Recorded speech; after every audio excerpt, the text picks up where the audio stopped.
Sri Krishna Govinda Hari Murari He Nata Narayana Bhajavasudeva. Prabhupada said that mantra is not bona fide. Don't say it. Okay, welcome. Sorry for the lighting if it's not perfect. I fooled around with the lighting so I wouldn't look like I'm merged in Brahman, but see if I can get it a little better. I can't seem to just get it perfect.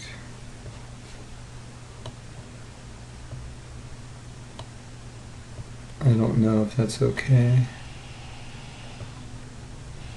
Anyway, I'll have to do with that. Light's coming from the window there. We're in Seattle, Washington, where it's 5 o'clock my time. And Hare Krishna to all of you. So let me get online so I can see the chat. Give me a moment. See if anybody's there. And if the devotees are there from Mexico, then I assume somebody is translating. Right? Is that a good assumption? Marina said Alejandra, Timothy. So, Alejandra, Timothy, are you with anyone who needs translation? Because if you are, I will speak slowly. And I want to make sure. Yeah. So, I'm going to go to Mayapur TV for this complicated dual chat. And how does it, is it like too bright, like the light behind me? Does that look weird? Should I make it darker?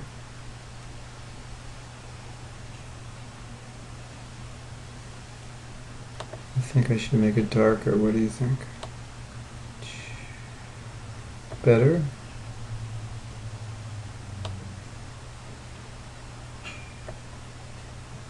Let me know. Somehow this light behind me is bright.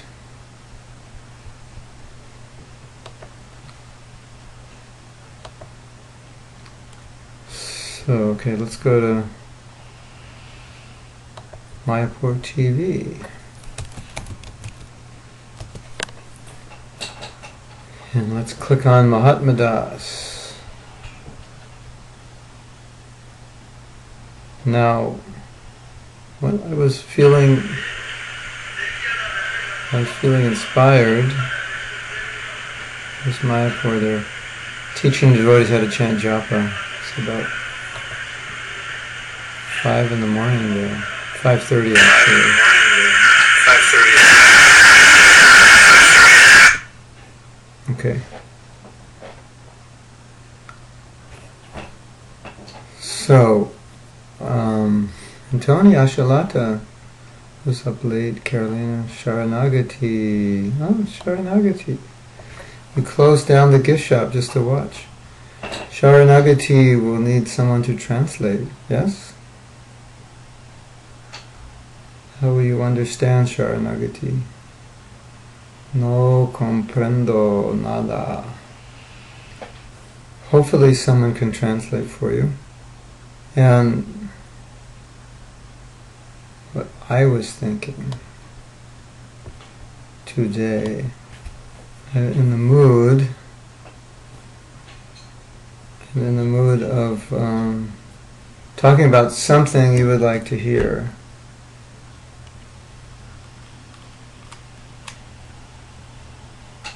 So if you could make some suggestion. I mean, we could continue with our topic, but I was kind of thinking you might be interested or have some question or be interested in discussing something else. And if so, then we could do that. So first, put your thinking caps on, and I will go back to Krishna.com also, see if anybody's got anything on their mind that they would like to discuss, or not necessarily a question, but just something on your mind. if there is anything on your mind that's you would like, let me turn this volume down. Anything on your mind that you would like me to talk about? Chaitanya Nitya. Is the volume too loud? Trying to make the volume lower, but it seems like it might be distorting. Hare Krishna, Hare Krishna. Wow. I'm going to move the camera back. Krishna, Krishna, Hare Hare, Hare Ram, Hare. Is it too loud? Is it distorting? Let me know. Somehow if so, I have to log off and log back on.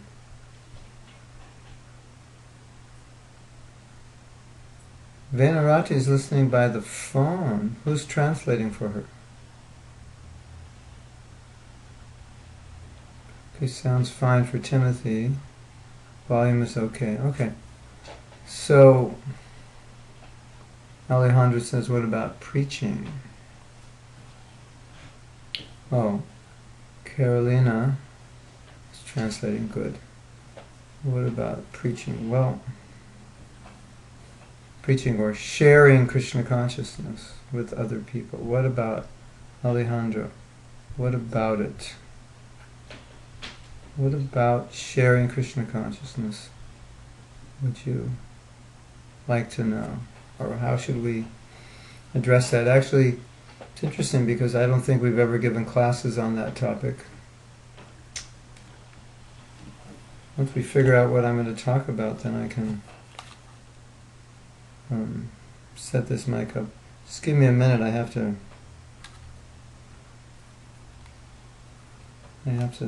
do some adjustment here.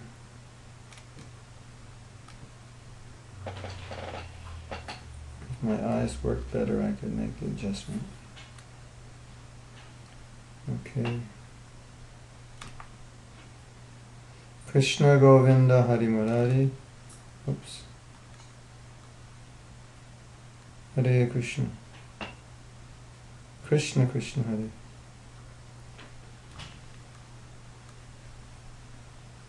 Hare Krishna. Sorry, I'm traveling today, and I was just resting. So I'm a little, I don't know what the word is, spaced out, not on top of it, something like that. Okay, so what aspect of spreading Krishna consciousness? Marina says, can you talk about the turning point when the devotees decided to carry on Prabhupada's mission, even feeling so much pain after his departure? Oh. Alejandro likes that. Turning point when the devotees decided to carry on his Prabhupada's mission. We have to get clarification on that question. Because they were already carrying on the mission when Prabhupada left. So, are you asking how they got the strength to carry on the mission? Or why some didn't carry on the mission? Or how is it that they're carrying on the mission today? Or all of those? Or none of those? So I need some clarification specifically. I'll begin talking and then you can clarify your question while I'm talking. When Prabhupada was ill several years before he left, and there was always a fear that he was going to leave, and that fear came up many times. So even when Prabhupada was getting to leave, was preparing to leave, when he did leave, it was many devotees couldn't bear it. All right, yeah, so I think, how do we bear the separation, and how do we continue in separation? That's what you're asking? How we how those who bear it, who were able to bear it, and why those couldn't bear it. So Prabhupada almost left several times before 1977, but he recuperated. As early as, I believe, 1968, he went to India to recuperate. And some devotees thought he may be going to India and not returning. So, even as early as 1968, there was this concern or fear that Prabhupada might not be with us. And so we were used to this alert that the Prabhupada's not feeling well, pray for him. And then he would get a little better and he would continue and everything seemed to be normal. And then again, so it would get sicker. Last time I remember it was probably 1976 that Prabhupada was very ill, and he did recuperate. And he did a world tour in 1976. And also he was good at not externally showing any symptoms, so sometimes we really didn't know what condition his health was in because it wouldn't show externally. He would go on normally. And so then we heard, of course, Prabhupada's health was deteriorating. He had left Vrindavan, was very ill, and he came to England, and he was hoping to come to America. That was, I believe, in 1977, perhaps early in 77. So again, we were hopeful. But he returned to Vrindavan, but still, because he didn't feel well and he didn't think he was going to make it, but still, even then, we were hopeful that he would live. So it never really settled in anyone's mind that Prabhupada was going to leave. And I think one of the prominent reasons that it didn't, aside from our own, let's say, anxiety, that we didn't want Prabhupada to leave. I think the reason we felt that Prabhupada wouldn't leave was because no one in the movement felt that we could go on as an organization well without Prabhupada. And we weren't, at least I wasn't, and I think most devotees weren't thinking so much personally how we would go on, although we knew that would be difficult. But I think we were more concerned as an organization how we would go on because we were so inexperienced. So we kind of just blocked the possibility. I don't know, maybe not blocked it out of our mind. We just didn't conceive that would happen. So it was only probably, even in the last month, the devotees were asking Prabhupada that why can't Krishna allow you to stay, and can't you by your own power stay or by your own desire stay? And we thought that Prabhupada by his own desire could stay. And we thought, or that Krishna could cure him, or both, and we were thinking, why would Krishna want to take Prabhupada away? Because we need him, and we couldn't conceive that we could exist as an organization without him. So of course, in the last few weeks it became obvious that Prabhupada was not staying, but still that the idea of him not being with us it's just something that we couldn't really think about, although we knew it was going to happen, but at the same time we always were hoping that maybe some miracle would take place. It just didn't seem right. And so what happened right after Prabhupada left, it was we knew it was going to happen, we just didn't know when. What I remember personally, and what I remember other devotees relating to me, was a feeling of increased dedication, that now the torch has been passed on to us. So immediately after Jai Venurati Devi Dasi, immediately after Prabhupada left, there was a a surgence of strength and rededication to Prabhupada's mission, feeling that he had trained us and he had handed it over to us. And now we actually had to rise to a higher level because he's no longer with us. So that was the immediate reaction. And in that, I think first, it was difficult, of course, but immediately after Prabhupada left, the energy that had been present during Prabhupada's time, the energy of the enthusiasm and the success of the movement expanding, it continued.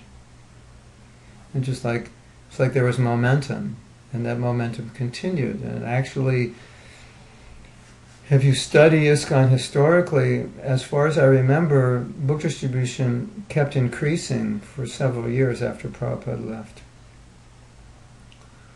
What was most awkward for us was not. It was okay. Prabhupada's gone, so there's a vacuum there. But I think what was more awkward for us was that the vacuum was trying to be filled by Prabhupada's disciples, who then 11 of whom took the position of initiating gurus at that time. And many of the devotees were feeling so much separation from Prabhupada that they were looking to, and they were hoping that those 11 could kind of fill that void and be like a Prabhupada, not only to future disciples, but in a sense to everyone. Now, not everyone in the movement felt exactly like that. Of course, they did fill the void, but many felt that these 11 devotees were meant to fill that void. So a lot of pressure was put on them. So not only did we have the separation of Prabhupada, but we had other people who now were apparently taking his place, at least in the minds of many. They were meant to take his place.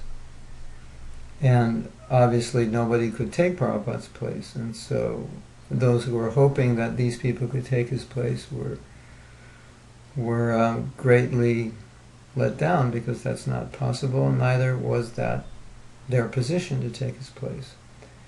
And in the wake of Prabhupada's disappearance, there was confusion about what will be the role of those 11 people, and what will be the role of all the God brothers, disciples of Prabhupada, everyone else, those who are not initiating, and if some of them will initiate in the future. So a lot of the pain of separation of Prabhupada was magnified by the pain in understanding how the disciplic succession would go on. And so, now if we go to your question, why is it that some couldn't bear it? There are probably multiple reasons, of course, predominantly just that it was Prabhupada who, that's why most devotees came, or at least, directly, indirectly, why everyone came to Krishna consciousness was because of Prabhupada.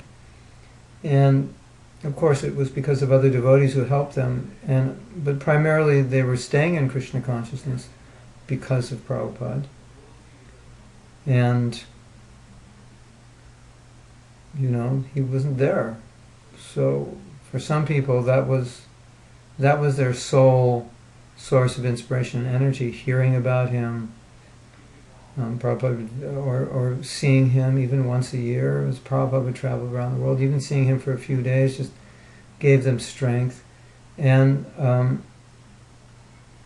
think many people didn't realize how dependent they were upon his physical presence.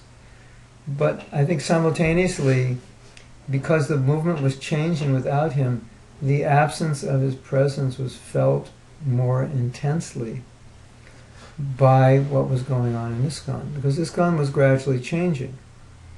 Just like, let's say, a father leaves the family, and then in the absence of the father, things would change a little bit, because the father would make decisions, he would oversee things, and so things would run in a certain way. And without Prabhupada's presence, things were not running exactly the way they were when he was here. One one thing that was prominent was that if there was any confusion or friction, that we could go to Prabhupada and he could make a decision as to how to deal with it. So we didn't have that anymore, and that was a big loss. If something was controversial, or maybe not controversial, but questionable, is this the right thing to do? Is it okay to do this, or is it not okay? And some devotees would say, I don't believe this is the right thing. Some devotees would say, no, it's okay because of this and that. And then we would go to Prabhupada, and Prabhupada would make a decision, and it would solve the question. And so if it were controversial, the controversy would end very quickly, because Prabhupada would tell us what is proper.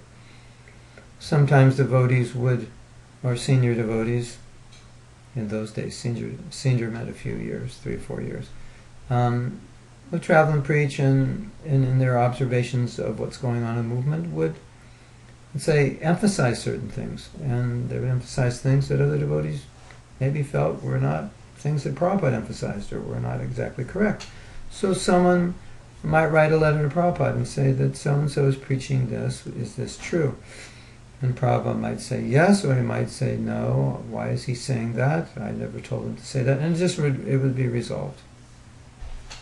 Whereas after Prabhupada left, there was no one really that anyone had enough faith in, no one individual or even group like the GBC, that everyone would be satisfied with. So Prabhupada meant the GBC, Governing Body Commission, to kind of be those who would keep things on track as an organization and represent his desires and so forth.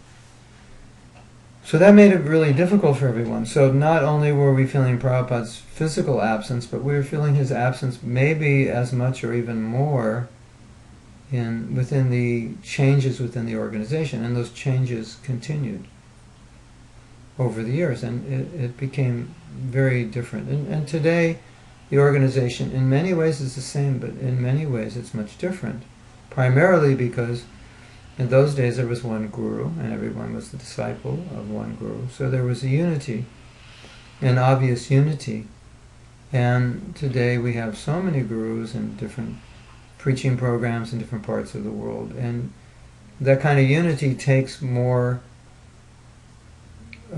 from each of us, takes more of a cooperative and compromising attitude than it did then. It was just having Prabhupada made everything easy. And another thing was that it seemed that we understood the philosophy in ways we didn't understand, and we only recognized we didn't understand certain things clearly until Prabhupada left. Because when he was here, as I said, we could just ask him. And it was almost as if, not that you didn't need to understand, but it was almost as if it didn't matter if you understood, because it would always be, if anything needed to be clarified, Prabhupada would clarify it. And Prabhupada kept us on track. So he, it's very easy to get off track in the sense of priorities, and focus on things that are not really essential. And Prabhupada kept the priorities in front of us, with the preaching, with the book distribution, with the sadhana, and with how he preached, because his preaching was within certain parameters, so it wasn't too far to the left, too far to the right, so it kept us on track. Now, during Prabhupada's time, some devotees became interested in things which were very much beyond their level of realization, so Prabhupada would bring it back and keep it within what was conducive or necessary, what was proper for them. But after Prabhupada left, then some devotees would get into things which were perhaps above their level of realization, they weren't ready for, or practices they weren't ready for. They would be interested or focused on things they weren't ready for. And also, Prabhupada didn't have a chance to establish Varnashram and perhaps establish other programs that he would have established, and that was left to us, and to determine how to do it, but not only how, but when. When was the right time to do it? Then Prabhupada's position as founder Acharya, as the guru of ISKCON, and for all grand disciples, great grand disciples in the future, was not an issue. Keeping Prabhupada and how Prabhupada would be in the center was not an issue because Prabhupada was with us. But then after Prabhupada left, that also became, I don't want to say contentious issue, but it became an issue of how to keep him in the center, because now you have so many other gurus and persons who are prominent, who are very successful, charismatic, that could appear sometimes to overshadow Prabhupada's authority, in the sense that now they have so much influence over people that people would just go through them rather than defer to Prabhupada in some situations where we should defer to him. I mean, we should always defer to him, but meaning that maybe their angle, their ideas, their understandings would kind of overshadow, or maybe perhaps he wouldn't feel such a need to understand Prabhupada directly, but you'd kind of go through them because they were, the senior disciples, and they knew what Prabhupada wanted, and so you were getting a little bit of that, where Prabhupada was being eclipsed a little bit, or at least it seemed. So all of this made it very challenging for people who were doing well during Prabhupada's presence to continue. And some devotees felt that not all the gurus were properly aligned with Prabhupada's desire, or properly representing him, or properly representing the position of guru. And there wasn't really a democratic way to always deal with that, or at least not an effective way to deal with discrepancies that an individual might see. I mean, you could present it, you could write a letter, you could even send it to the GBC, but it wasn't like they were obliged to discuss it, especially if they didn't agree with it. And what you see over time is that the movement evolved in its understandings of how to proceed in Prabhupada's absence, and their understandings of what is a guru and how he should conduct himself and how he shouldn't conduct himself. And so now, being within an organization that's going through these growing pains, many people left frustrated.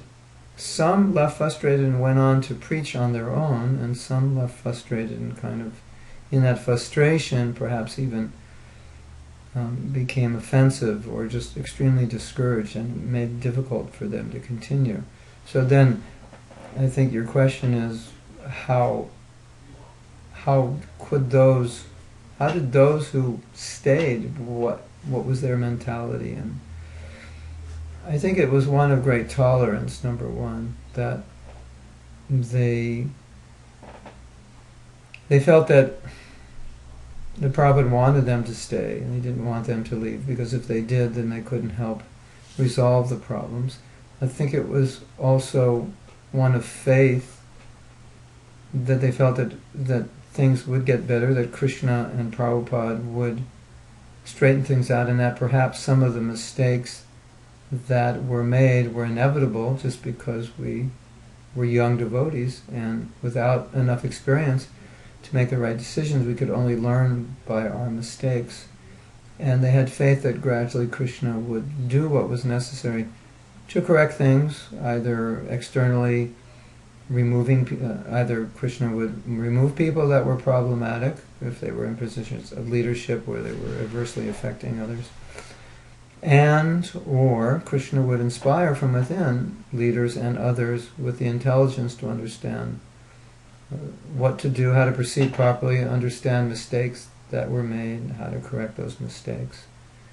And feeling deeply within themselves that this was their duty to Prabhupada, to stay despite anything that went wrong, and within their own service try to do something that would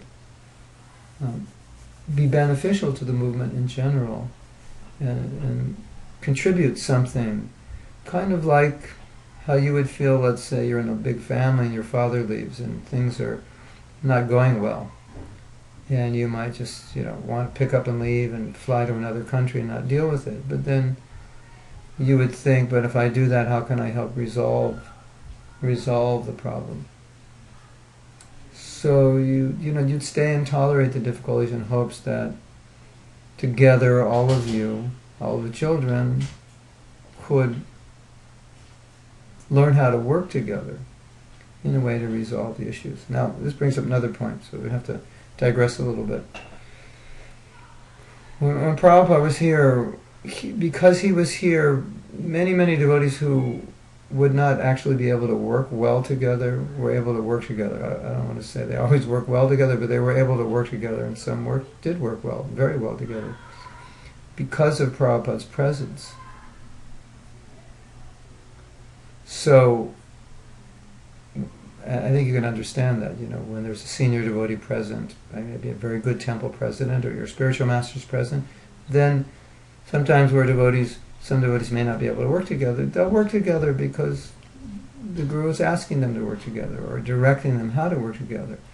So that was also another challenge for people to work well together without Prabhupada's presence. That was kind of an interesting dynamic where you're all working well together in the presence of Prabhupada, and it doesn't require the skills that you would need to work together in his absence, and you're not aware that it requires those skills. But when Prabhupada leaves, then you see how difficult it can be to work together, or perhaps you see your envious side coming out or competitive side coming out that wasn't coming out in Prabhupada's presence.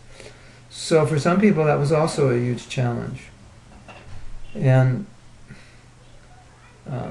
some people actually, I don't believe, had the capacity to work well with anybody, but it was because Prabhupada was present that they could work well. Or not maybe work well, but they could cooperate on some level. But once Prabhupada left, they didn't have, I think some people didn't have the capacity to cooperate. And sometimes Prabhupada dealt with that by giving them independence, allowing them to manage their own projects. So they didn't, because they didn't have the skills or desire or abilities to cooperate well, they didn't really need to, and Prabhupada saw that they really couldn't, so he gave them their own projects. But when Prabhupada left, there was more of a necessity of working together, and a lot of people just couldn't do it. And perhaps their intentions would have been to work together, but they didn't have the capacity. Some people are very independent, and it's only because of Prabhupada that they were able to work with anybody else. And after Prabhupada left, I think some of them almost immediately maybe they knew when Prabhupada left, maybe they already planned when he left they wouldn't want to be in ISKCON, because that's their nature, or they would try to be very independent within ISKCON. So those who stayed obviously had some ability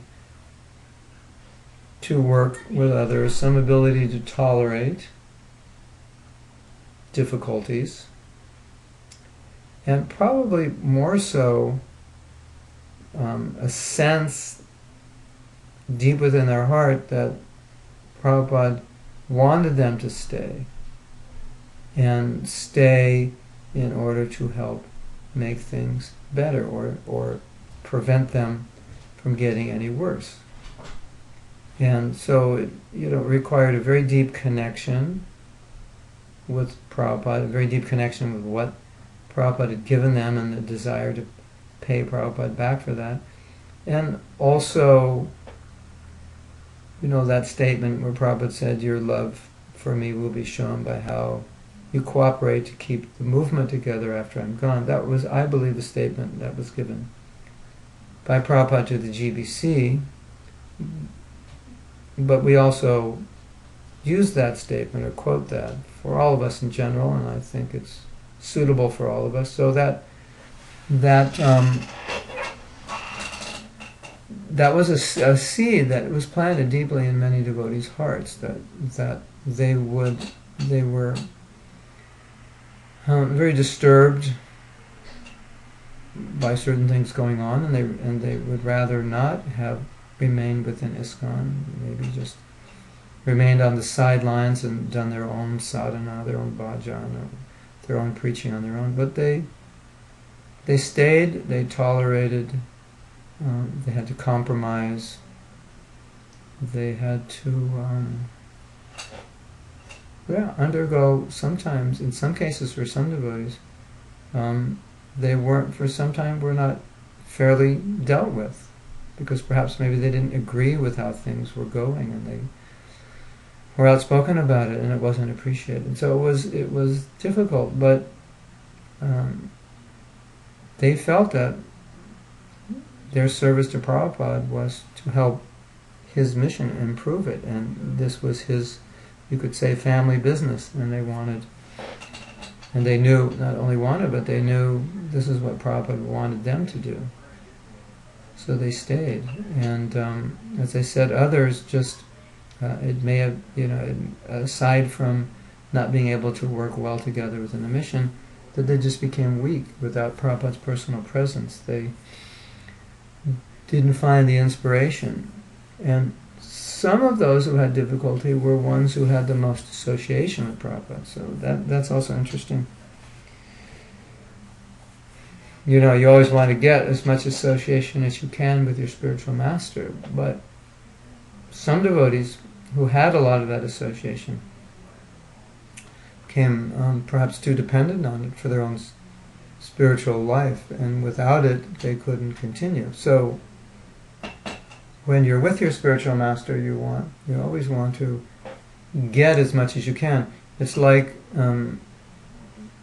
maybe you're not a wealthy person and you go to an all-you-can-eat restaurant, and maybe it's your only meal of the day. You're thinking, well, I'm not going to eat for another 24 hours, so I should eat as much as I can, because it has to last.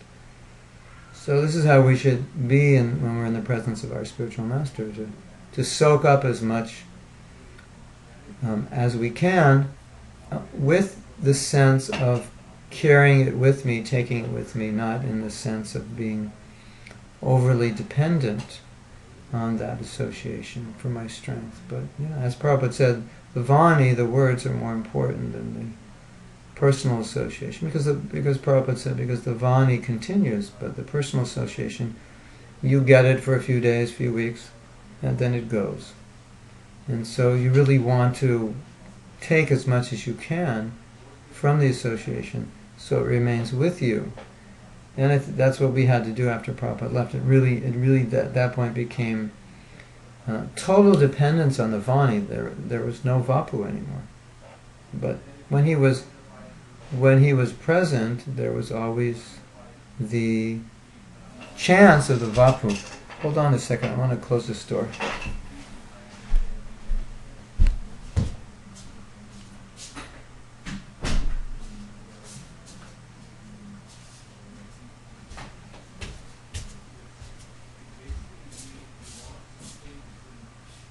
Come in there if you want. I just want to close the door. Just come in and you want to come? She can. We're giving class to a computer. If you want to stay, you can. Okay. As you like. I'm going to lock the door till 6 o'clock. Haribol. So, So, where were we? So so after Prabhupada left, then we only had the words, which was a different experience, because before we had not only the words, we had the Vapu, but even if we didn't have the personal Vapu, we could write a letter, or we would hear about Prabhupada, what he was doing, what he was saying. So that was like, in a sense, like having the Vapu. So now Prabhupada leaves, and now we're left with kind of what you might say the essence of who Prabhupada is, which is his teachings. And I think a lot of us didn't really examine his teachings as well as we should have or needed to, because we had his presence and we could rely on him. It's like let's say you're doing something with somebody else and they're showing you how to do it, and in the back of your mind you're thinking, well, I'm doing it with them, so I don't really have to learn how to do it so well, because I'm just helping them. And so if I'm not doing it right, they'll just correct me. And, they're doing most of it. So it was a little bit like that. Like, we're being carried by Prabhupada. And so we don't really have to understand things so deeply because he's always lifting us and moving us forward. It was a little bit like that. And so I think many devotees, what happened was it was kind of like this after Prabhupada left, that many became stronger and many became weaker. Because you had to take shelter at that point of his instructions and also his mission and how he wanted Krishna consciousness spread. And so there was a responsibility that came with Prabhupada's leaving, is that he just left you a mission and he wanted his mission to continue. So it wasn't just your sadhana, it was like, okay, let's also not only look at the teachings, the philosophy, the sadhana he gave us, but the mission. What is his mission and how it's meant to continue and be preserved. So we had to look at all these things. And those devotees that really took that to heart, what did Prabhupada really give us? What did he want us to understand in terms of philosophy, in terms of practice?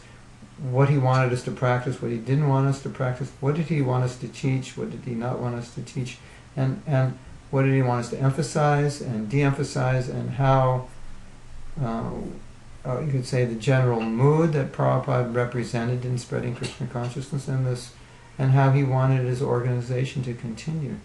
All these things we had to understand, obviously much more than when Prabhupada was here. And those who took that to heart, I believe, remained. And as I said, they remained because they felt that was necessary to take it to heart. Now, there are many Prabhupada disciples who are very good devotees who have left ISKCON but haven't left Krishna consciousness. And as I said before, many of those are people who have a hard time cooperating, or people who have the nature that if they see something is not right, they have a very difficult time supporting it. They feel they're betraying themselves if they support something that's wrong, whereas others can support it as a compromise with the hope of making it better. And so, you're getting all varieties of people. I don't want to question people's sincerity. If they've left ISKCON, some people would question the sincerity. Some people who have left ISKCON may feel that they're being sincere to Prabhupada, and that's the best way they can serve, and they're serving in their own way, and they're preaching to people, and they're giving people Prabhupada's books. So in your question, I'm not sure if we want to say people who left ISKCON left Krishna consciousness. I don't know if that was your question. When devotees decided to carry on Prabhupada's mission.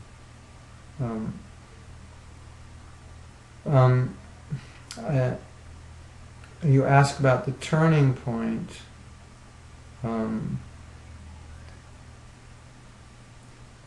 I can only speak personally, and what I believe was going on in the hearts of others. The turning point was like practically the moment he left. It was just like that moment he left. It was like the mission was just given to us, and it was like, here's this weight. Are you going to hold it, or are you going to drop it? And of course, some people were enthusiastic to hold it, and later realized they didn't have the strength to continue to hold it. So, and as I said before, I think some people were becoming increasingly devoted through the years, and others, I think, were becoming weakened in Prabhupada's absence, without his guidance, without his chastening guidance, without him chastising, things that Prabhupada did for many. Chastise, put you on track. And some people just, they couldn't function without that. And people like myself, I never had a lot of that. So my functioning after Prabhupada's absence, of course it was different, but it wasn't extremely different, because I was never working so closely within his proximity. I wasn't getting personal guidance very much. So at my service continued, and mission continued, and I was very enthusiastic. But actually, without Prabhupada's presence, the tendency to become weak was there, and it really, as I said, really had to take shelter more and more of his instructions to gain our strength because we didn't have his association. So, did that answer your question? Okay, well, let's see what Guru Nishi said. Prabhupada must have been watching from above, yes. Everyone was reacting and carrying on the mission, and Prabhupada said, when I leave, I'll guide you from within the heart. So, guiding us in different ways, maybe some of us not getting the guidance, not hearing it, but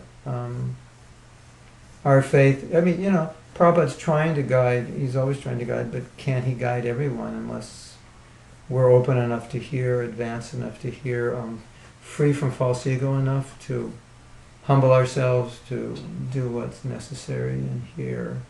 And we have the faith that Prabhupada will guide the sincere devotees, and that there are many sincere devotees, and that the more sincere we become, the more our society will be successful. There's so many sincere devotees who are free from false ego, who have no ambition other than serving Prabhupada, and they're ready to do anything or take any position. They don't have any agenda. And that's how Prabhupada trained us. And through those people, Prabhupada can guide and reveal how to spread Krishna consciousness. And the more we're like that, he can reveal that to all of us, not just his disciples. So yes, Prabhupada is looking after us, but those wayward disciples who may not be able to hear him, or maybe some of them will come later in life or in another life to come back and serve him. It's, we're all in different stages of spiritual advancement. So, yes, Marina says, I read a book and it was said some devotees wandered about for some time and came back. Yeah, there may be different reasons for that. Here, 1 second.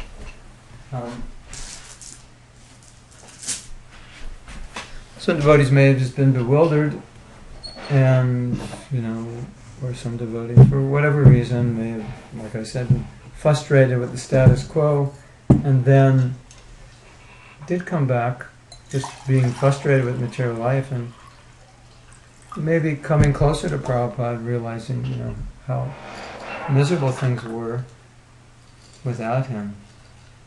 You look blurry. Now it's good, yeah, because I moved to take my medicine. E3 Live, powerful. Keep my effulgence strong. Right on camera I'm going to take this. This is a good ad.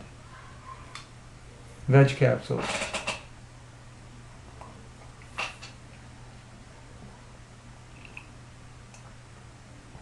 So I can better serve the Vaishnavas, I take E3 Live. Chock full of wonderful vitamins and minerals.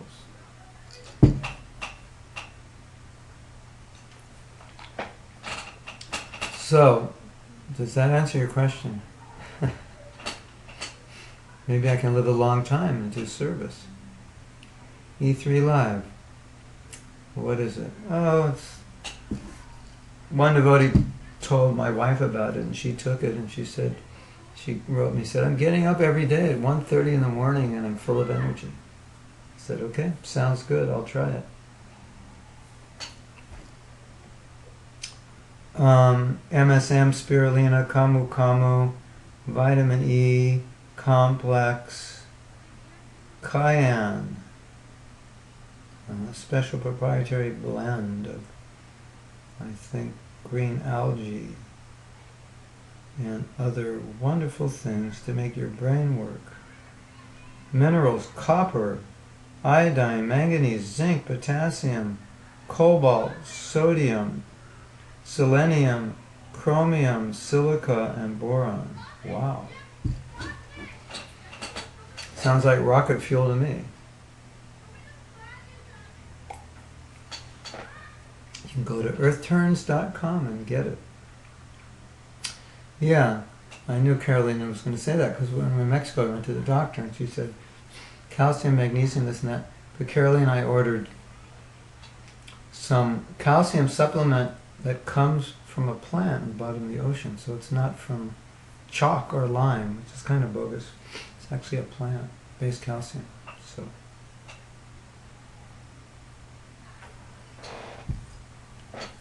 I think one important points from this discussion is how we were forced. Now am I getting blurry because I moved around? How we were really forced by Prabhupada's absence to take shelter of his instructions and understand that those instructions would, well, that really was Prabhupada, or really is Prabhupada. That's who he is, and that's what he came to give. That's his contribution, and really go deeply into understanding. And I also got B complex, Carolina, which is sublingual. You put it under your tongue. Don't have to digest it. So, I could live to be like 140. I mean, you might all be lucky to be alive. Still be alive. As long as me, I don't know. Whatever Krishna wants, yeah. That's it, yeah. It's only $22. It lasts you for 2 months. That's a deal.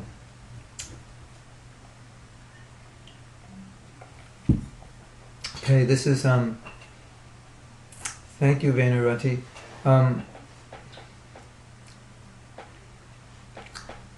Prabhupada was very broad personality and had many things he was thinking about in spreading Krishna consciousness that he hadn't yet revealed because we weren't in a position within our movement to do that.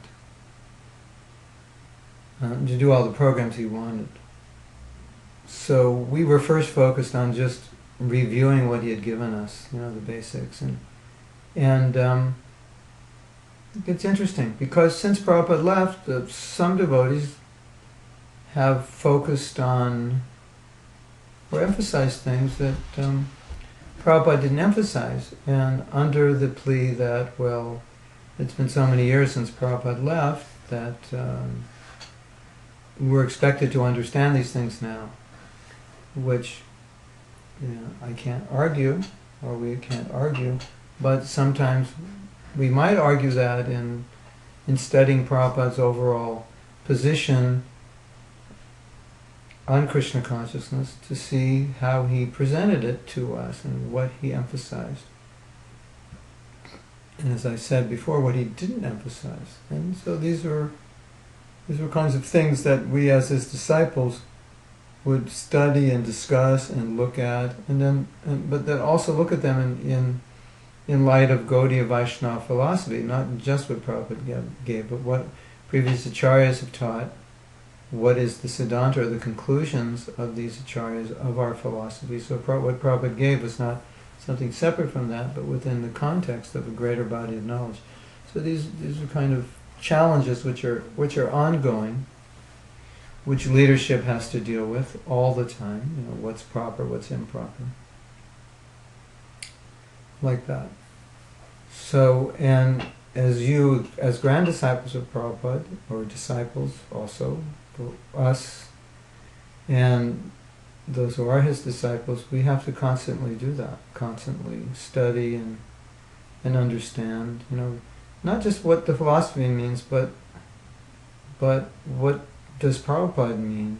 What is his understanding of this philosophy, or what does he want us to understand? And how does he want us to understand it? This is all important for all of us, and not just and not that you should think, well, my spiritual master will figure that out, but then you'll be in the same situation if your spiritual master doesn't take E3 live and live to be 140. Then you're going to have to figure things out also. But I would say you should be figuring things out anyway. Not that you should only rely on your spiritual master. Like, Prabhupada always wanted us to use our intelligence. So it's what this it presents. What it presents is an issue of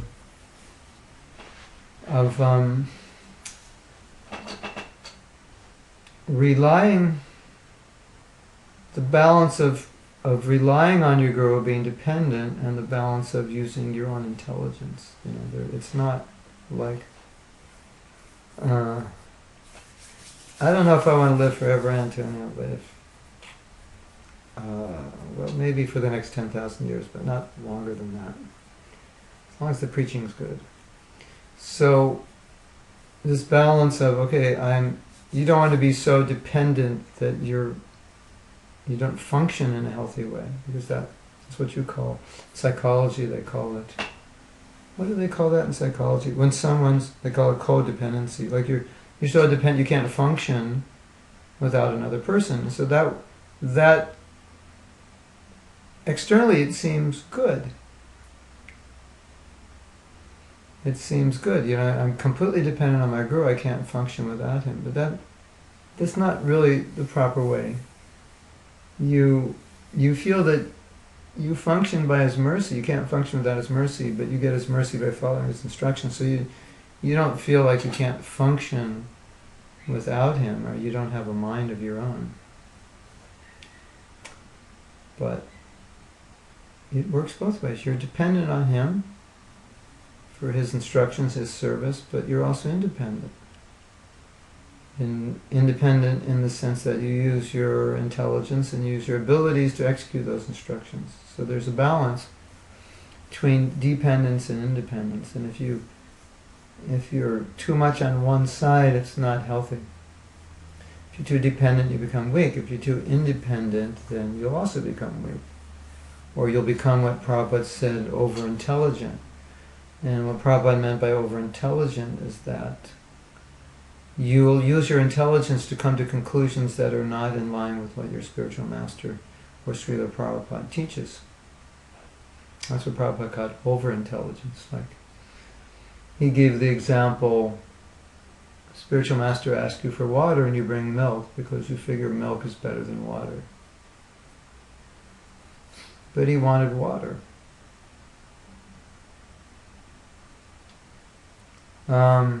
These are E3 Live Renew Me capsules. If you can get the powder, I got the capsules because I think the powder has to be refrigerated and I'm traveling. But if you can get the powder and keep it cool, I think it's better. Somebody said. Why don't we get E3 Live, Prabhupada, yeah. So you understand the balance. There's a healthy balance between dependence and independence. You don't want to be independent of the teachings of your Guru and Prabhupada. You want to be dependent on those teachings, but you want to be independently able to execute those teachings, so you don't have to be kicked and pushed and beaten to follow those teachings. You know what I mean? Jeremy, where are you? Are you back? Are you in Mexico or California? Or somewhere where you showed up an hour late? Somewhere where it's difficult to calculate the time, huh? Yes, we're about ready to end now. So, are there any comments or questions from all the wonderful devotees here? Or objections, or... Oh, you're in California. Ah, LA Temple? Maybe that's why it's late. So it's almost 6 o'clock. I'm in Seattle. We're on the same time frame. I'm doing a presentation tonight on called Train the Trainer, and I didn't advertise it because it's going to start in an hour. And for all of those of you who are not on the West Coast, I didn't want you to watch it. So we're going to record it.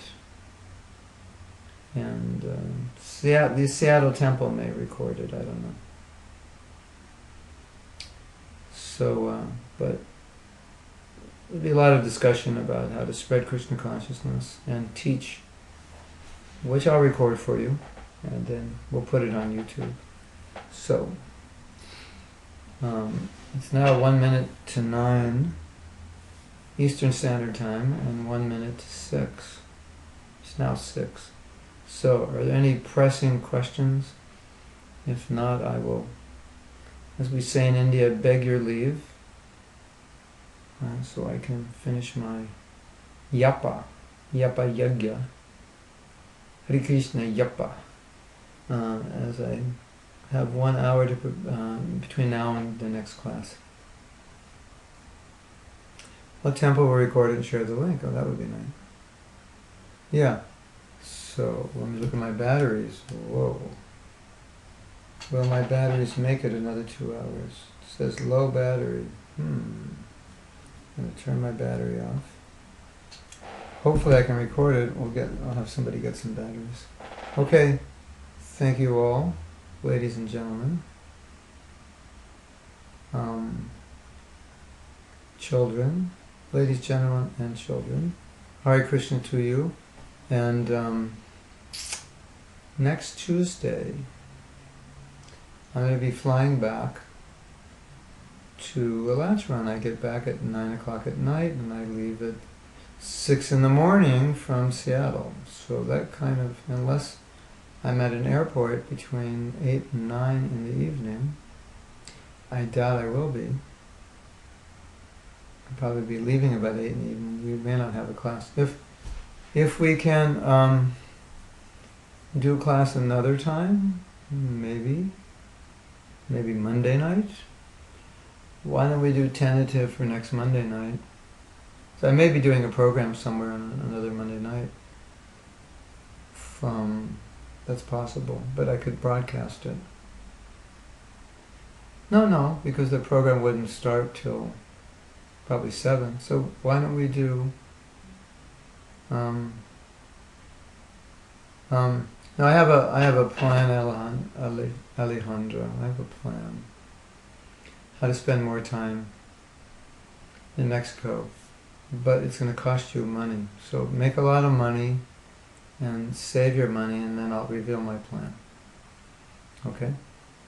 Because I could spend more time there, and we could do more. Maybe even Guru Nishta could come. Wow, that'd be amazing. Okay. We will see you all. Thank you, and Hare Krishna to you, and all glories to Srila Prabhupada.